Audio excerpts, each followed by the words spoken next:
So on the previous video, we removed the big house with the low price. What we're going to be doing on this video is clearing out another option. So we already incremented from 59.5% to 60.2. Next step is going to be, I'm going to be taking out also this initial observation, which is on row 790. So let me move all the way to it. So here it is.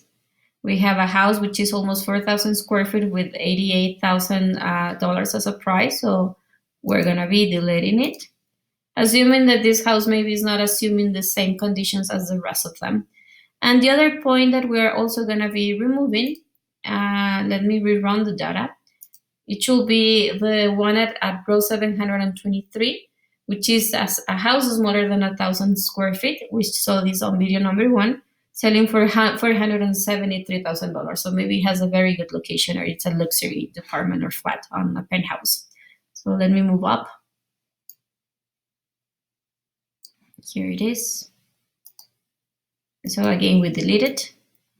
And let's rerun the fitted line plot.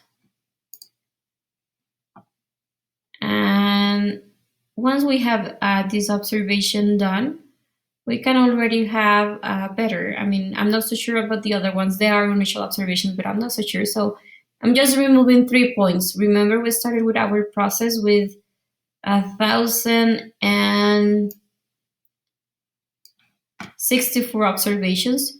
We removed 3 initial observations. So 3 out of 1,064, almost we removed nothing. And observe how much the model has been upgraded. So first of all, what we can observe is that those 2 big houses with a very low price and that small house with a big price, by removing it, we find out that the slope changed from a change of $94,000 increase all the way to $97,000 just by removing those 3 initial observations. So from $94,545 to $97,23,000.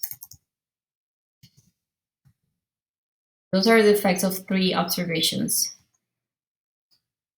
Then the other effect that is very important is how the explanation level incremented. So those 3 points out of 1,064, by removing it, we were able to increment, not by adding another variable. We did not add variables. We just cleaned out the model, the database, assuming that those houses were not representative or they were not under the same conditions as the rest of the houses. Of course, this must be what inform decisions. It's not just by taking it out because they're affecting. If there are same characteristics, then you should keep it.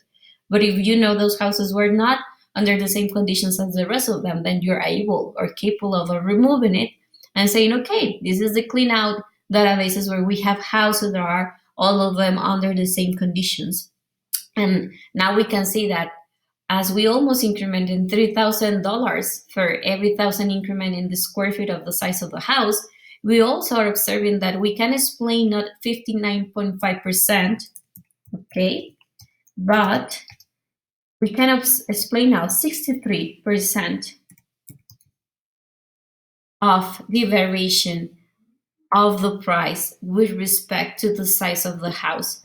So this is allowing us to know that size is a very good predictor to explain the price of a house when we have conditions that are the same for the database that we are analyzing. So I hope this clears up a lot of the process and how important it is to have a good database and how it is important to have a good collection of the data and to have identification process of knowing which is the one that we should be working with and which are not.